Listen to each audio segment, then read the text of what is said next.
സിനിമകളിലും ഷോർട്ട് ഫിലിംസിലൊക്കെ കണ്ടുവരുന്ന ഇതേപോലുള്ള ചാറ്റ് ബോക്സ് പെട്ടെന്ന് എങ്ങനെ ക്രിയേറ്റ് ചെയ്യാൻ നോക്കാം അല്ലേ. ഹായ് സായി, പേഴ്സണൽ നമ്പർ തർവീങ്കള റെസ്പെക്റ്റോട് ചോദിക്കുമ്പോൾ ഗ്ലോ വരും. തർവീങ്കളോ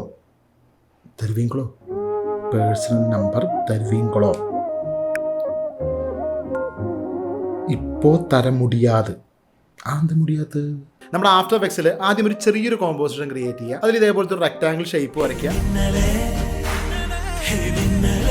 ഇനി നമുക്ക് നമ്മുടെ വീഡിയോന്റെ സൈസിലുള്ള ഒരു കോമ്പോസിഷൻ സ്റ്റാർട്ട് ചെയ്യാം. അതിൽ ആ മൊബൈലിൽ കാണിക്കുന്ന ഏതെങ്കിലും ഒരു ഏരിയ നമുക്ക് ഇവിടെ 2D ട്രാക്ക് ചെയ്യാം കേട്ടോ. ഇവിടെ കണ്ടില്ലേ, ട്രാക്ക് മോഷനിൽ വന്നു കഴിഞ്ഞാൽ ഒരു ഏരിയ മാത്രമായിട്ട് നമുക്ക് ഇങ്ങനെ ട്രാക്ക് ചെയ്തെടുക്കാം. എന്നിട്ട് നമ്മുടെ കോമ്പോസിഷനിൽ ഒരു നൾ ഒബ്ജക്റ്റ് ക്രിയേറ്റ് ചെയ്യാം. ഇനി ഇവിടെ ട്രാക്ക് മോഷനിൽ എഡിറ്റ് ടാർജറ്റിൽ വന്ന് ആ നൾ ഒബ്ജക്റ്റിനെ കാണിച്ചു കൊടുത്തിട്ട് ജസ്റ്റ് അപ്ലൈ കൊടുക്കുക. ഇപ്പൊ ആ മൊബൈൽ കാണിക്കുന്ന ഏരിയയിൽ കൃത്യമായിട്ട് ആ നൾ ഒബ്ജക്റ്റ് ട്രാക്ക് ആയിട്ടുണ്ട് അല്ലേ. ആ നൾ ഒബ്ജക്റ്റിലേക്ക് നമ്മൾ നേരത്തെ ചെയ്തു വെച്ചുള്ള ചാറ്റ് ബോക്സിന്റെ കോമ്പോസിഷൻ പാരന്റ് ചെയ്ത് കൊടുക്കുക. ഇനി നമുക്ക് ഒരുപാട് ചാറ്റ് ബോക്സുകൾ വേണമെന്നുണ്ടെങ്കിൽ പ്രൊജക്ട് വിൻഡോയിൽ ആ ഒരു ചാറ്റ് ബോക്സിന്റെ കോപ്പികൾ എടുത്ത് വീണ്ടും ടെക്സ്റ്റ് ഒക്കെ ചേഞ്ച് ചെയ്തിട്ട് ടൈം ലൈനിലേക്ക് ഇട്ട് പൊസിഷനൊക്കെ അറേഞ്ച് ചെയ്തിട്ട് അതേ നള്ളിലേക്ക് തന്നെ പാരന്റ് ചെയ്ത് കൊടുക്കുക. അങ്ങനെ നിങ്ങൾക്ക് എത്ര വേണമെങ്കിലും ചെയ്യാം കേട്ടോ. സിമ്പിൾ ആയിട്ടുള്ള മെത്തേഡാണ്. ഡീറ്റെയിൽ ആയിട്ടുള്ള വീഡിയോ ഞാൻ മനക്കോട്ടെ യൂട്യൂബ് ചാനലിൽ ഇട്ടിട്ടുണ്ട് കേട്ടോ.